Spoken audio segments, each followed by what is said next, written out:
throughout. But of course, a tried and true race-tested machine that Edmonton's got under him. Remember that this new turbo Porsche 935 of John Latham really needs a lot of firming up on the track yet. This is the first outing for it. But what an encouraging start, Gary. Oh, tremendous. Oh, he's had trouble. He got trouble. He's slowing right down on the straight now. Oh, we've put the mocker on him, I think. Well, Edmonton's cleared out round through Rothmans, he's gone. He can see the checkered flag coming up in about another 30 seconds. Latham may have had some trouble with transmission, gears possibly. It's hard to say. He suddenly got going again, but he slowed dramatically for a long time. Down past Goodyear, and he is yes, quite slow still there, not pushing the car, and obviously realising that his opportunity has gone. He doesn't want to do any damage, and he'll be content, I think, to coast to the line, hold second place if he can, ahead of Gary Rogers. 19 seconds is the gap between first and third. There goes Edmondson, takes the checkered flag. Now Latham seemed to pick up again just in the concluding stages of the lap. Maybe it's something as simple as a missed gear change or a balking change, because he certainly got moving again. We'll find out later on what the trouble was, but impressive debut nonetheless for the Porsche. Absolutely, yes. I think we're in for some very exciting racing with this category when we see Bob Jane and Jim Richards out there. Gary Rogers goes across the line. He'll be pleased with that result in third place. He doesn't have the legs of these fast cars. He'll do better though on some of the slower circuits where the sheer handling of the car will help him. Car 15 goes through in fourth place. That's Peter Finch in the Monaro. Other cars have been lapped. 3.5 seconds was the margin between first and second at the finish line, Evan, and another 16 seconds between Latham and Gary Rogers in third place. Total time for the race, 9 minutes, 14.5 seconds. Tony Edmondson, very impressive in the Alpha, taking first position. But boy, the car to watch, definitely Latham's Porsche.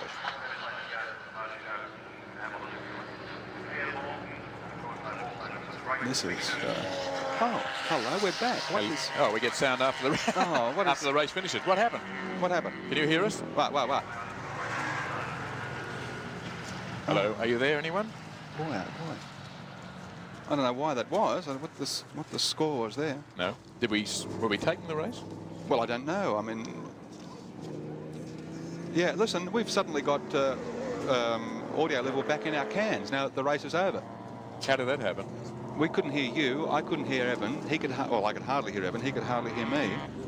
The cans were dead, and then as soon as the race finished, it's all. Yeah, we didn't touch those. Didn't touch them. It went dead as we started the race. Okay. Yeah, we had no sound. Were you filming the race? Right. You were filming though, were you? Yeah. Oh, I see. Yeah. Well, we got no pictures. You realise still. We'll hold that. Would you hold that for me? Let me have it on race 11. That was race 4. Oh God. Was there? No, we didn't see. We don't know who. We didn't see anything. Okay. We might find out who they were, so we can be sure we get a correct call. Okay, we're losing sound again. Well, yeah. I can't hear. You can't replay it to us because we haven't got any pictures.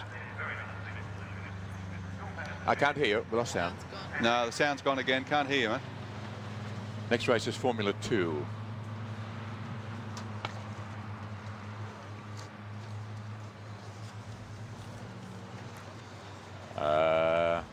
We should... I assume these are the same? They've got event 5, 11, 5 and 11. Now, well, I assume it's the same. We better... I assume that's the same as that? We better keep that so that we know next time we get to event 11, we can refer to the result of event 4. Well, okay, I'll get Linda to hold that too then, eh? Oh. Yes. Could you?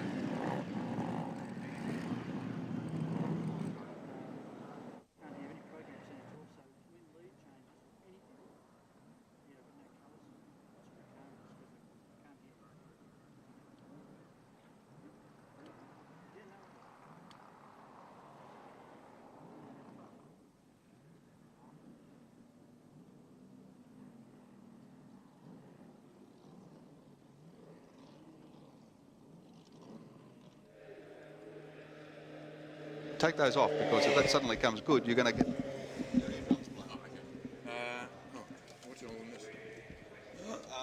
I think the trouble's over here, Carl. I don't know whether that's right. What's that? This is the first round. Is this it just keeps breaking up and disappearing altogether. What, the audio? Yeah. And you can't. Yeah. We can't hear each other and can't hear the director. Yeah, well, the monitors. It's visual.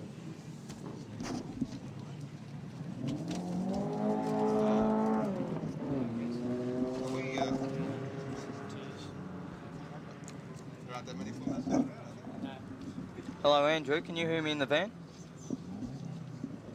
It's not. It's not all interconnected with this lot up here, is it? No, it's not. Because it's just that they were moving all this equipment around up here, and I thought maybe that caused some. No. Well, what's the level like in your cans now, if you want to speak? Hello. Well, there is some, but I mean that's turned up full blast, isn't it? Yeah. Right now, if it suddenly comes good, we're going to get our eardrums blown. Yeah. Well, Andrew, are you listening?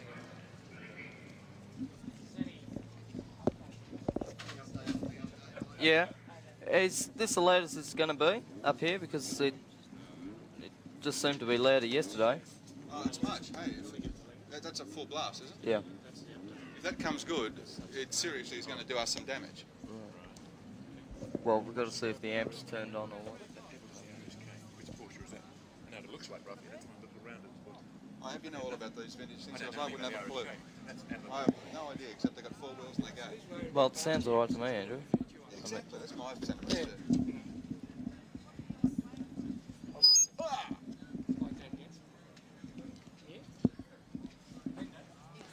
Everybody, la, da, da, dee, dee. So that's okay. Well, yeah, that's okay. But I mean, If it does if it suddenly comes good, it's going to blast us to pieces. I mean, it doesn't really need to be. Where are we? Up there. Okay. They really shouldn't be turned up any more than that. No. Half a turn, and yet if you do that, you can't hear a thing, can you? You've got to turn them full up.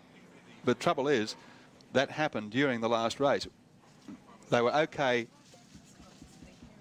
Evan, eyes front.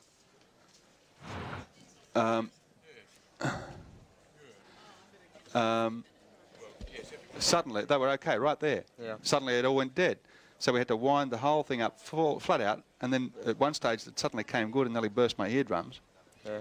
And I wound it down again, and it went dead, so we wound them back up full, and then at the end of the race, suddenly it just started Came blaring back again, and we had to cut it back. So I don't know what the answer to that is.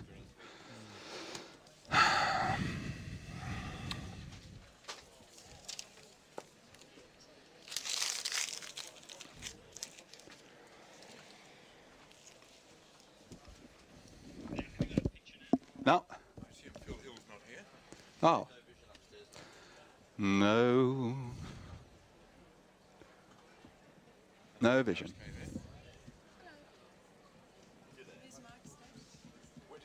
Yeah.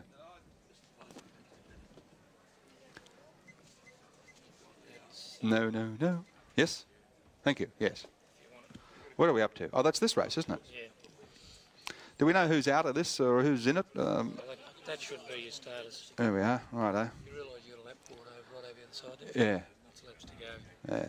Laps to go. 16.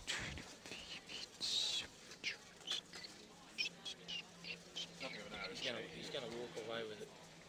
I know. Wait a minute. No, let me work all this out. Who's not in? Oh, Jesus, this is a stupid way to write the bloody things. I can't even read those. Are they all in there or not? 1, 2, 3, 4, 5, 6, 7, 8, 9, 10, 11, 12, 13, 14, 15, 16, 17, 18. Yes. He may be here, I don't know whether you can find Hello, China. How are you? I mean, I know it looks like Had a nice day. Oh, Lovely ride from Sandown to here in a cab. did you? From the airport to here? $25? 30 actually. Yeah.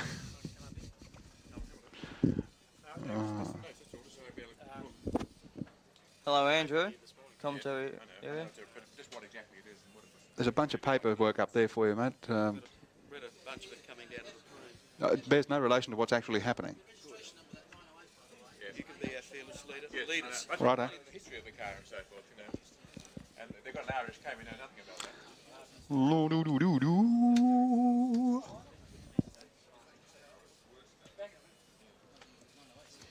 Formula Ford, the drivers to Europe, sports sedans,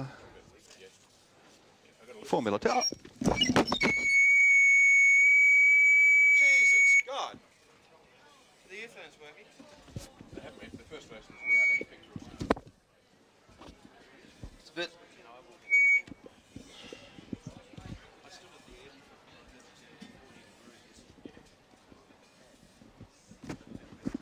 Hello, Andrew.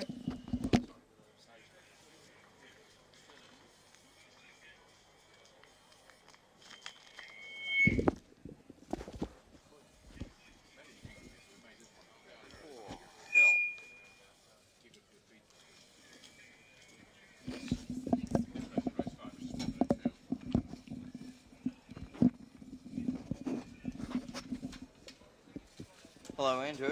Oh, Gave you an hour's start. I thought you'd have it all organised. That's what we got. We're all set. Good. You have no idea what it would have been like. Hey. yes. Were you mucking around down at the van then?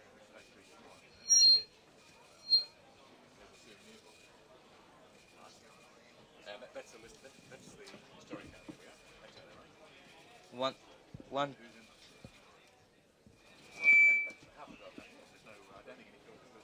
One, 2, 3, 4, 5, 6, 7, 8, 9, 10. Oh, yes. As a Wednesday, We're going to fix it like a chair.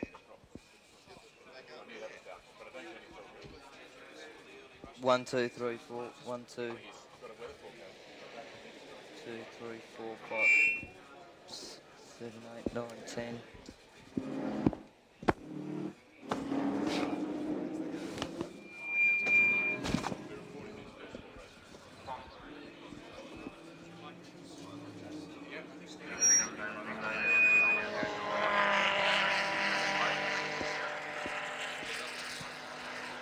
One, 2, 3.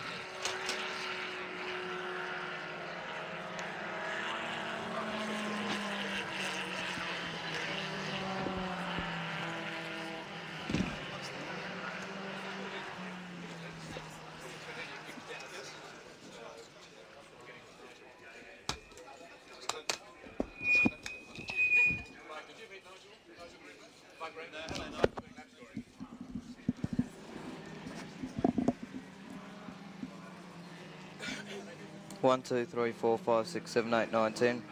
1, 2, 3, 4, 1, 2, 3, 4. 1, 2, 3, 4, 5, 6, 7, 8, 9, 10. Yeah.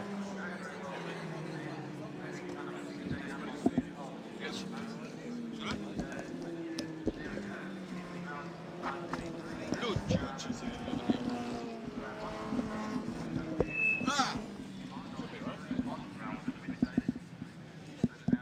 I have your personal guarantee, have I, that that'll be terrific? Can I hear myself now? Yes, I can hear myself now. Hello, hello, this is Mike Newman on whatever headset with. Can I see myself? No? I can't even feel myself. Yes, I can hear myself. No, that's okay. Slight ring, just up a bit. Now it's gone. Now mine's gone as well. Yeah. Mine's gone as well, Carl. Okay. Mike Barrett, can you hear me? Mike Barnett. Ah. I might have to wind mine up just a fraction. We're ready to record this? Not too far. Yes, we need to record this. We may as well have a... We've got no pictures, Michael. You just have to fake it. Okay, can we get it? Can we do Be it? there. Maybe start and do a quick run through the grid. Yeah. Go for it. The cars lined up for the solo trophy race. On pole position in car number 16, Lucio Cesario in a Ralt. Beside him, Peter Macrow, car 25, a Cheetah. The second row, car 74, Peter Behag in a Cheetah, and Gregory Ferrell in an Elfin. On the third row, car 15, Graham Smith. Car 6, David Cooper. On the next row, car 2 is Graham Blee, expected to do better than that. And car 17, Ian Bland. On the following row, Robert Power in car 79, Peter Glover in car 13, Hugh Gartley, 44, Steve Swain, car 3, David Crabtree, car 77, Michael Stillwell, car 4. We'd expected him to be a lot higher up, look for a good result during the race though. Chris Kane in car 5, Ian Richards, car 11, Barry Johnson, 50, and Peter Lana right at the back in car 83. The flag is raised. Ready for a start, and Cesario beaten off the start by Peter Macrow. Got away very smartly indeed going down the straightaway.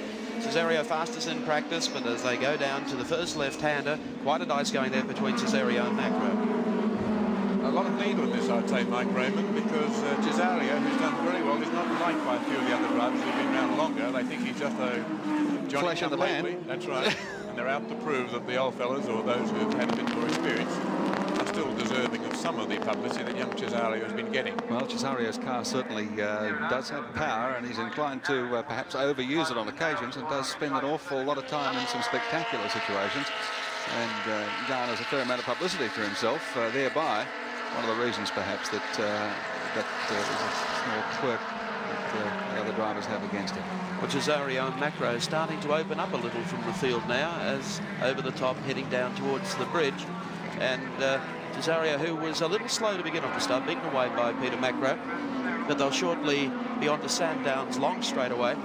Interesting to compare the speed between Cesario and Macrow after that dilemma that obviously faced Cesario at the starting line. Cesario leads.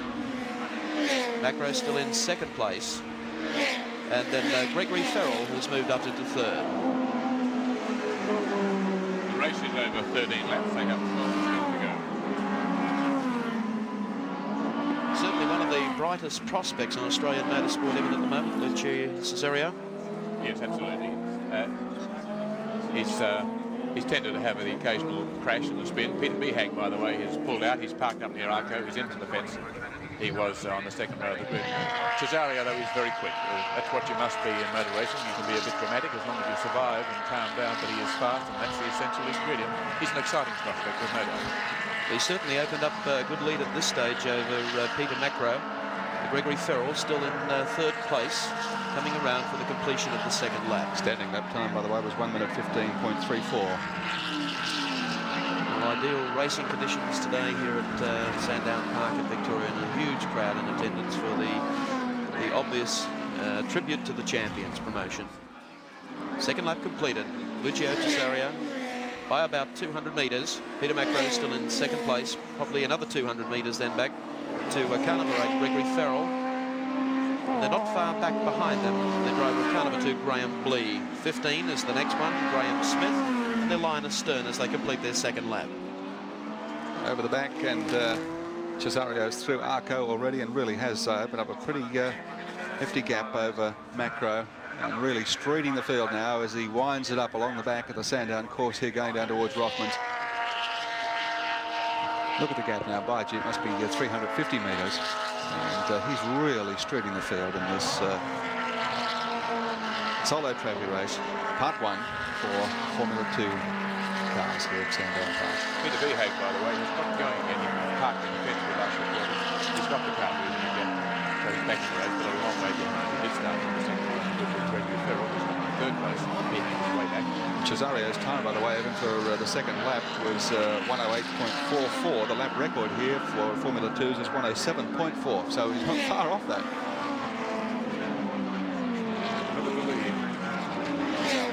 Peter Macrow back in car 25, can't do much about it. The imported English car, Rolf, made by Ron Coronac, leading the overall Cheetah. Cars with a variety of engines. You have Toyota power, which has been popular for a long time, but now being overcome quite a bit by both Holden Gemini, which is proving a very popular engine, and VW Golf, which also is powering more and more of the cars. It's a VW engine in the leading role of Cesario. It's showing the way at the moment. And Cesario's lap time now down to 107.84, and that's just a shade off the lap record. Cars are fairly similar in appearance to Formula Pacific, which this year is Australia's major racing formula. They have the same engine size, 1.6 litres, but it's not, the cars aren't nearly as powerful as the Formula Pacific, not as fast. Peter Glover, by the way, has gone into the pits in car number 13. Not a lucky number for him today, taking his Cheetah Mark 7 into the pits. He started from the 10th position on the grid. Cesario still in front. 9 laps to go. Sandown on straight. 300, probably 350 metres. Clear this time. Peter Macrow down to 25. And they have really cleared out from the rest of the field. Car number 8, of course, Gregory Farrell still in third place. Only two really close. Cesario continues to shave his lap time, and at the rate he's going, he's going to get very close to the lap record before this race is over, with about 8.5 laps to go for him as he gets along the back straight once more and down towards Rothmans. And really that space between himself and Macrow has grown to huge dimensions now. People who are watching the Australian Grand Prix from Calder last November may remember Cesario, who ran in that race in his Formula 2 car, retired very early with an overstressed engine, and a rather tearful young man who's terribly upset with going out of a major race so early in the stages of the Australian Grand Prix. But he is a very impressive talent, there's no doubt. 7.1 seconds is the margin, time-wise, between first and second. Australian motorsport needs more promising drivers like Lucio Cesario. Yes, if he can bring his enthusiasm a little bit under control, he might go a lot further in some of the major races. Well, there's certainly been a lot of the World Championship Grand Prix drivers that have started a little rough around the edges. And they've been honed into very respectable drivers with plenty of aggression. Well, look at people like James Hunt, who became world champion, called Hunt the Shunt, because he used to leave his car parked in the fence more often than back in the car park. Jody Scheckter, who in his first appearance at the British Grand Prix caused 17 cars to retire, which is still a world record, and they wanted to ban him for life. He went on to become a very conservative driver who won the World Championship. I don't think Lucia has any of that in mind today. He's streaking right away from the opposition. Peter Macrow beaten him away, of course, from the start, but that was as close as Macrow got, probably the first 50 metres. From that point on, it's been Cesario starting to open that gap all the time as each lap goes past. He's got a quick car, let's face that. The Rolf is the most advanced car in the field, and that's a great advantage. And the fact that Macrow got away from the start suggests that he was just a little bit faster in his reflexes, but a lot of people can drive good cars and not win races. You've got to have talent as well, and that's something that Cesario has shown. He's certainly a good driver. 7 laps to go now for Cesario, and he's just about 10 seconds ahead of second place getter Peter Macrow, and in distance on the racetrack that translates into about 500 metres, and I would say that Macrow is about that far ahead of the third place car. Macrow has certainly been able to hold second place without too much of a problem. In fact, I think he's probably opened up over Gregory Ferrell. Ferrell's still back in third. In a similar gap, it's really a processional event at this stage. Number 17 running in fourth place, Ian Bland, and Graham Blee is probably the closest driver to be threatening at least a pass.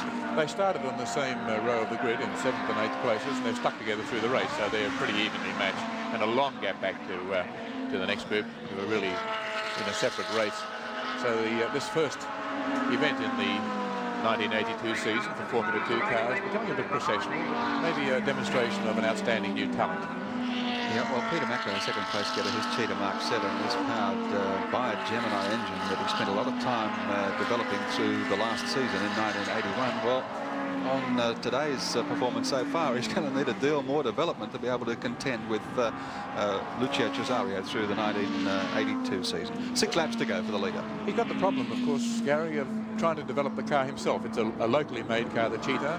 It's a locally made engine, whereas with Cesario, he's running the British Rolt, designed by Ron Koronek, and using the VW engine, which has been highly developed in Europe for competition. So Macrow is doing it the hard way, having to do all the development work himself, as are some of the others with the Australian motors in their cars.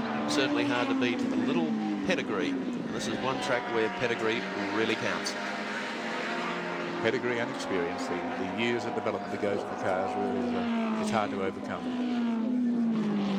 Very hot here today, and heat is going to be a major factor in a number of the races. The way it will affect the performance of tyres, engines. It really will be a test of durability, and let's not forget drivers. Some of the drivers are going to know they've been motor racing today when they've had a number of laps around Sandown Park. 40-degree heat outside, be a lot hotter on the track with the reflected heat off the bitumen, so they're in for a pretty trying and testing day.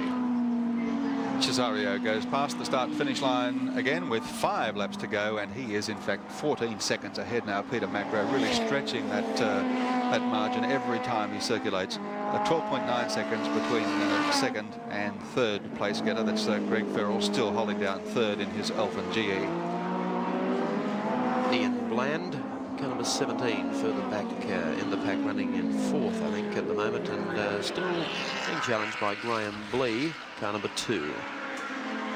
Some very nicely presented cars here. Just watching car number 8, Gregory Ferrell, go over the line in the South Australian-made Elfin. He's now on the track going through Repco towards Arco Corner, and it's a beautifully presented car. The Elfin made by Gary Cooper in South Australia. A delightfully turned out and painted car, but he's having a bit of a struggle to keep up with the greater power of the cars in front. He's running in third place.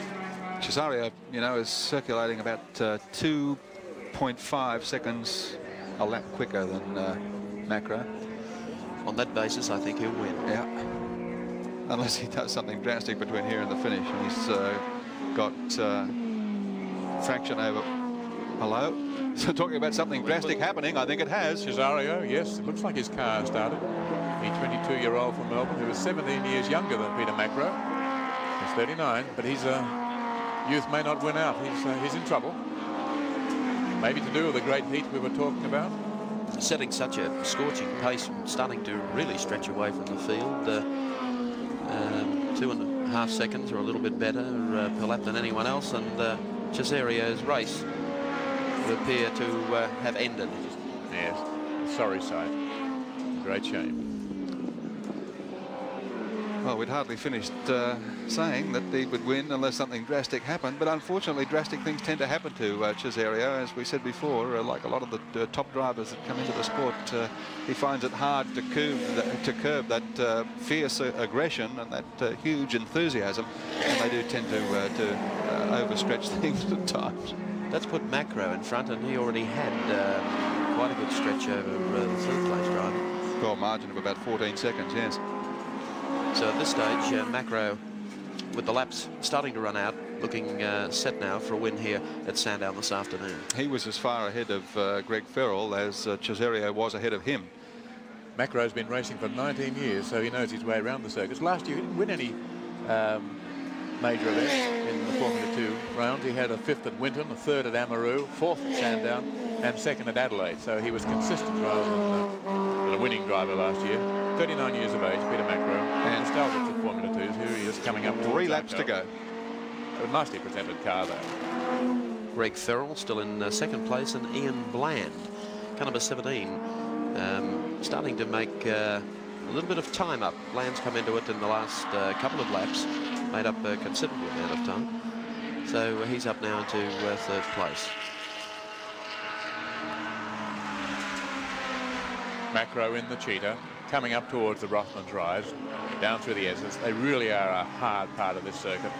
Very tight. This bend here is hard and deep, and you know the G-forces are working on your helmet as you go through there. He runs right out to the outer part of the bitumen, starts to straighten the car up for the long sweep through the bends that will lead him to the Dunlop Bridge. And Macrow now, with a little more than 2 laps to go, comes down under the bridge. Very fast part of the track, and probably the most dangerous part of the track.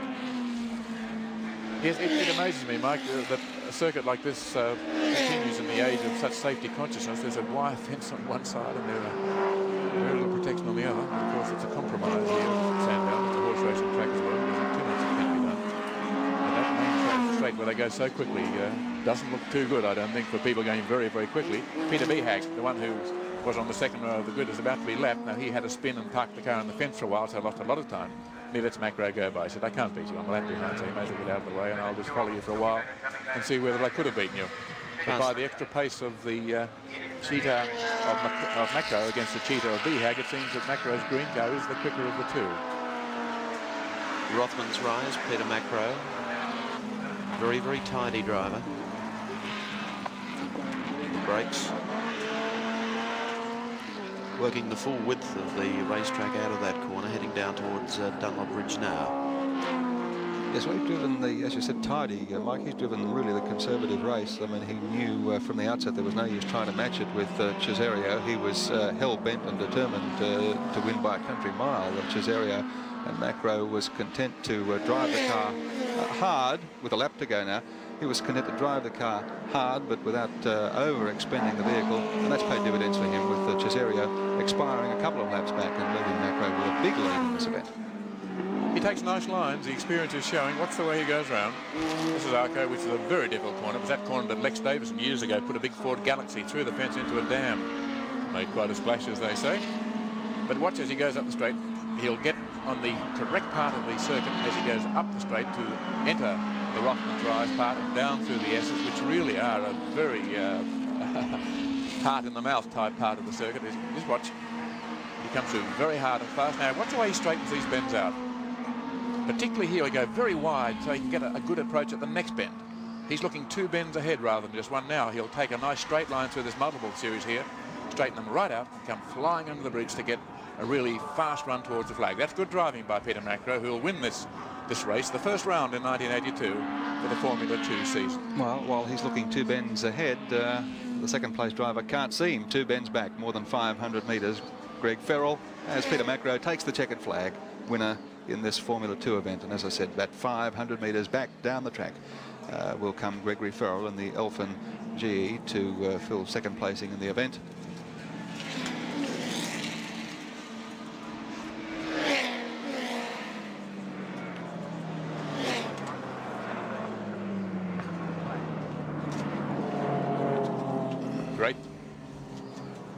One A more. pleasure to be able to see the race.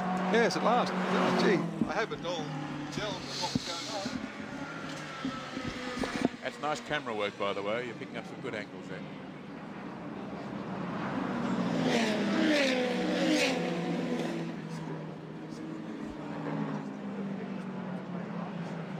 Thank you for calling what's happened, by the way, to helping him with the car goes in the pits and so on. We're able to, hopefully, to make some sense of what was happening. But we got a picture about 3/4 of the way through. Excellent. Good. Quite a challenge, Jack. It was like radio.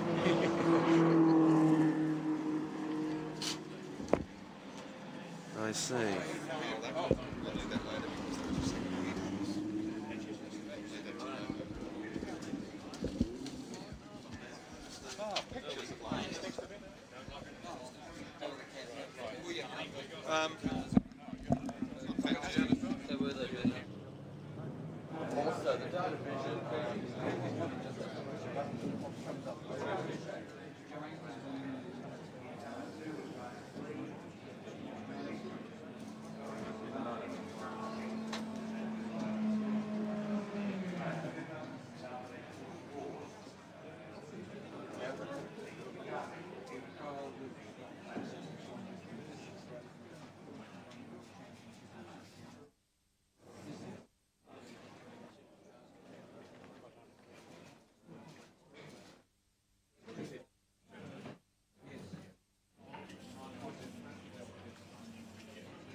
Check will do.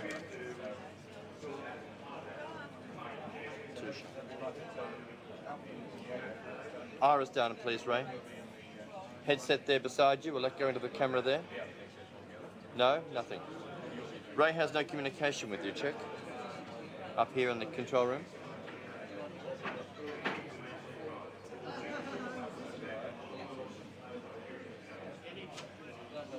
I'm on mic 2 at the moment, mic 2. Going to mic 3. Mic 3. Okay.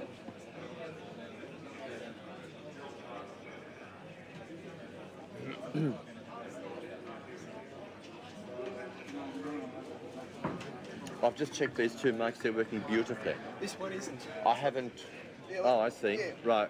It's just that it's not well. So Right. that will become a spare. What happens if they do interview up here, which they want to do later? Oh, right. Right. So that becomes a spare, and that'll the spare will now be number 1. Correct. Right, Andrew, thank you. You rearrange these so Sure will.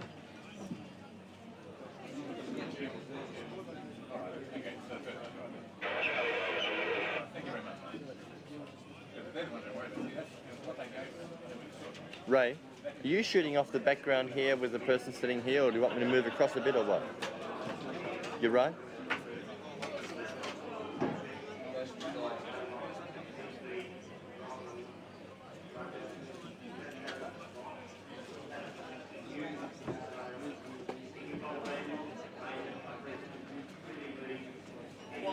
Yep. Pardon? Hello, testing 1 2 3 1 2 3 1 2 3.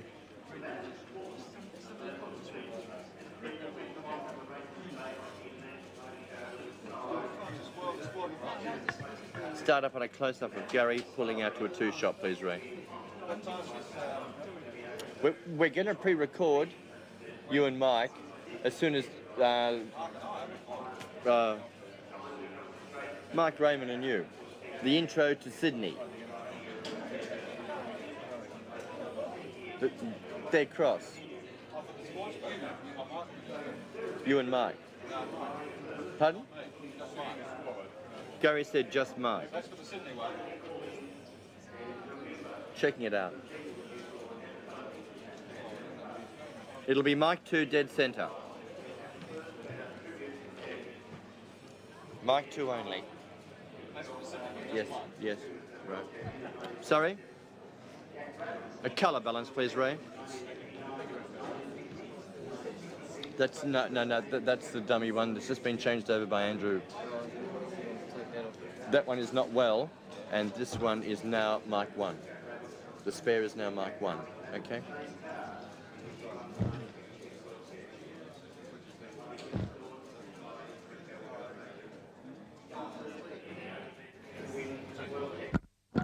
Keep clear of the...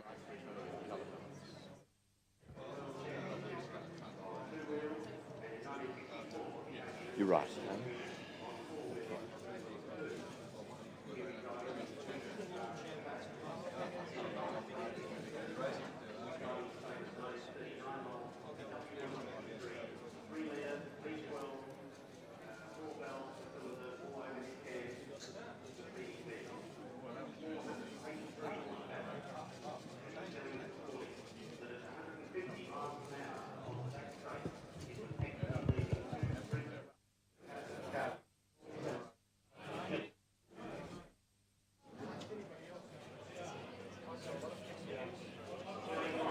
Any idea how long the studios will be before we can do this tape?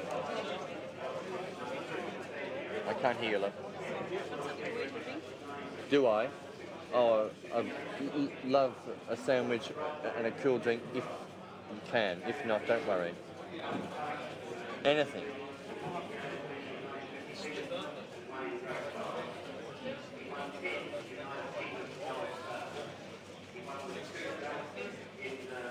Right, will do.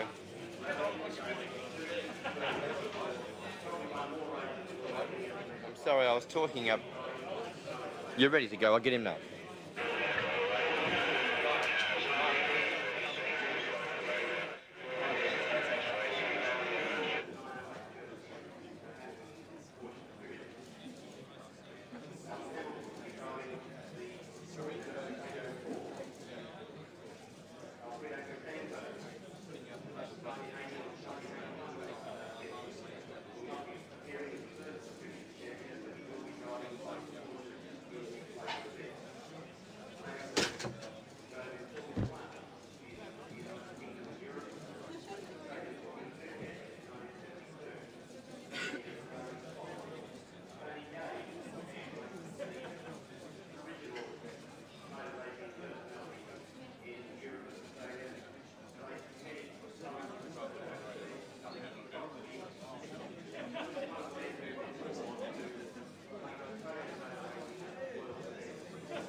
Whereabouts? Here?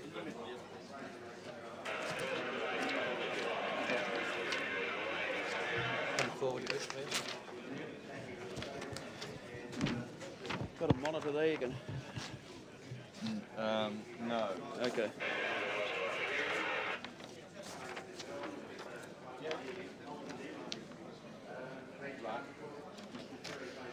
Can you give us a...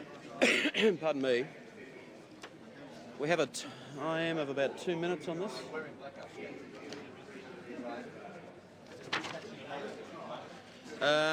They'll require about minute 30, no more than minute 30 to 2 minutes, okay?